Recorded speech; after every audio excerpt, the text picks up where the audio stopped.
Hey guys, I want to do just a short little follow-up for people that are still might be thinking about 9/11, what happened that day, and how can we really think that our government would do this. And so I showed you the evidence of World Trade Center number 7, Building 7, how it fell at 5:20 in the afternoon. And oh, by the way, are you aware that the BBC announced that the building collapsed at 20 minutes before it actually collapsed? See, there was a script that was going on that day. But I have a lot of friends. I'm in the technical field. I have friends of mine that still won't come to grips with this.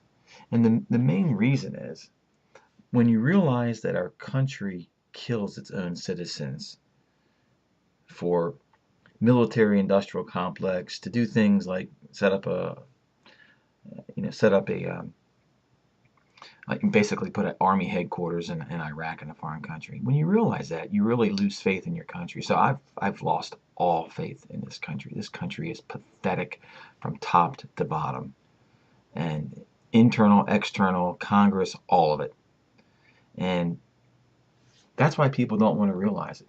I have friends, family, with letters behind their names, to signify higher education. Let me just show you how simple this is. Okay? Jet fuel burns between 800 and 1500 degrees Fahrenheit. Okay? Jet fuel burns 800 to 1500 degrees Fahrenheit. Steel melts around 2500 degrees, maybe 2700 degrees. So jet fuel in itself cannot melt steel. Now, jet fuel could maybe weaken a steel structure, but it can't melt it. Okay? Let's look at the eyewitnesses 9/11, the firemen. Let's see what the firemen have to say about the Twin Towers and whether there was molten steel. Below, and you'd see molten steel running down the channel rails, like you're in a foundry. Wow, like lava. Volcano. There wasn't a lot of screaming. There wasn't a lot of yelling. Okay, so molten steel. Okay, what was the temperature for jet fuel?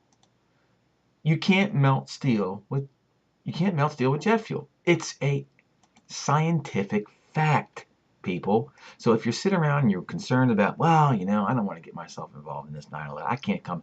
Look, just these are the facts, guys. Can't get any more clear than that. And the guy for NIST had to explain the molten steel. This guy is a big fat liar.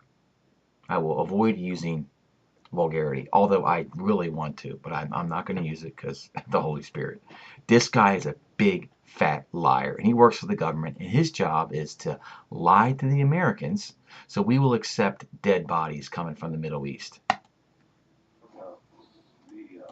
pool of molten steel that was found in the bottom of the tower.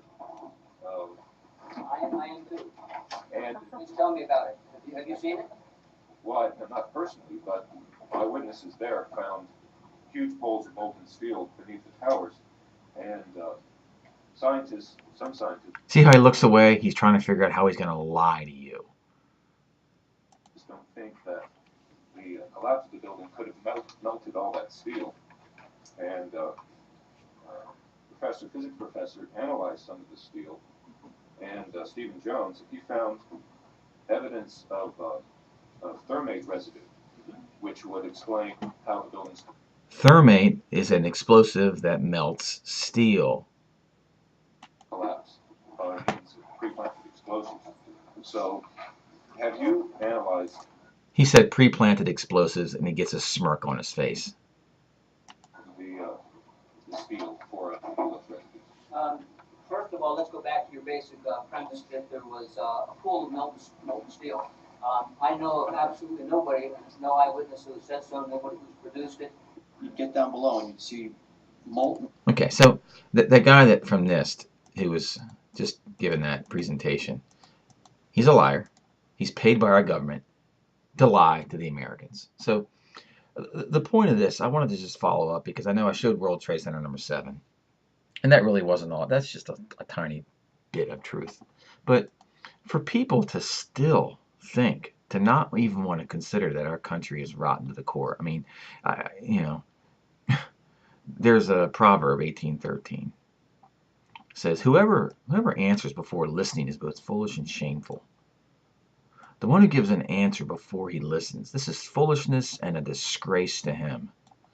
So, I got one hater. Okay, whatever. I mean, just suck it up, guys. Our country, you got to take your faith out of our government, out of our country, and put it in the one true God, Yeshua HaMashiach. Okay, guys, with that, have a good evening, and God bless you.